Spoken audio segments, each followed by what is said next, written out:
kemana-mana, nggak ada ujungnya.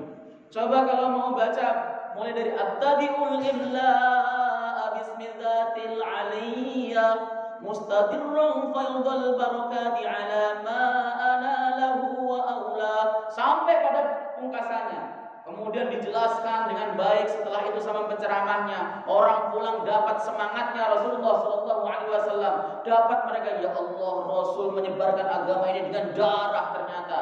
Ketika beliau di Taif, beliau dilempari batu hatta hudibat bidimaihi na'la, sehingga sendal beliau itu penuh dengan darah. Kita akan terbakar. Kalau Rasul saja begitu, bagaimana dengan saya? Masa saya nggak ada actionnya sih?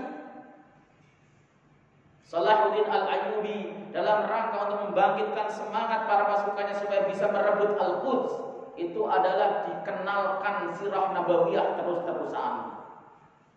Kita kan enggak, ya, itu serius. Makanya ya banyak sekali orang yang selesai maulidan ya biasa-biasa saja karena ruhnya nggak dapat. Ya tadi penceramahnya mestinya menyampaikan masalah kisah maulid Nabi Sallallahu Alaihi Wasallam, ngomongin masalah politik lah, ngomongin itu, ngomongin masalah artis, gedebus kemana-mana, nggak ada isinya. Itu serius. Ini kritikan, bukan karena saya tidak suka maulid. Saya itu orang suka maulidan, Pak.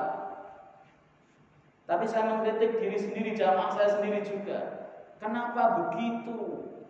Ayo kembalikan ke asalnya. Kalau nggak mau baca Maulid Barzanji, baca sirah yang lain. Boleh fikih sirahnya Al-Buti, boleh tadhibnya Imam Nawawi, boleh apa tuh namanya Al-Minnatul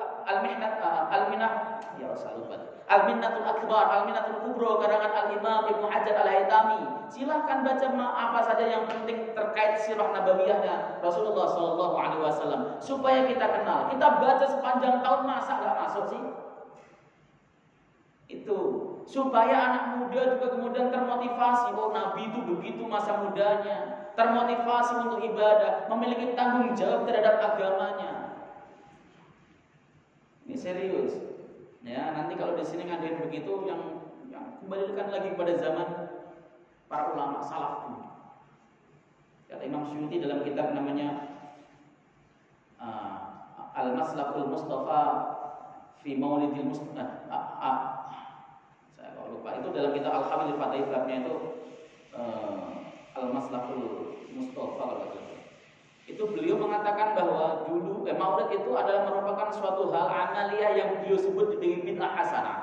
Tapi pelaksanaannya orang-orang kumpul, ulama berkumpul, kemudian mereka baca Quran, habis baca Quran mereka baca kisah Rasulullah SAW, habis itu pulang selesai. Dalam darahnya kemudian mengalir semangat Islam yang luar biasa untuk mengamalkan sunnah Nabi SAW. Ya, jangan sampai kemudian kita mendistorsi. Saya ingat perkataan Al-Imam Ibnul Jauzi, bukan Ibnul Qayyim ya, Ibnul Jauzi. Beliau di dalam kitab Talbis Iblis ada, atau dalam kitab Damul Hawa setahu saya ada juga. Ketika menafsiri perkataan Ibnu Mas'ud yang berbunyi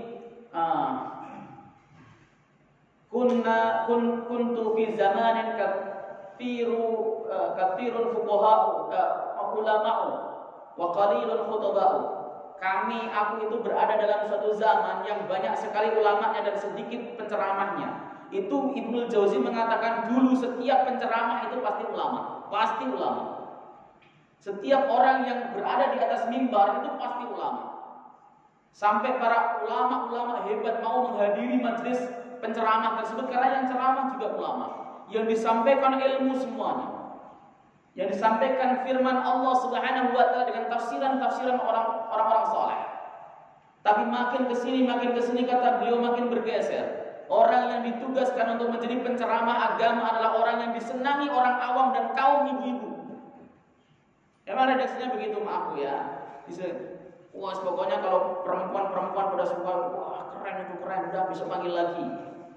Akhirnya banyak sekali orang-orang yang bukan ulama dinobatkan, ditahbiskan sebagai penceramah. Saat itulah waqad tanawwa'atil bid'ah menjadi beraneka ragam. Dia menjawab berbagai persoalan dengan nalarnya semata. Ya coba lihat antum artis-artis yang yang mustah. Kalau menjadi persoalan itu kan rata-rata pakai nalarnya dan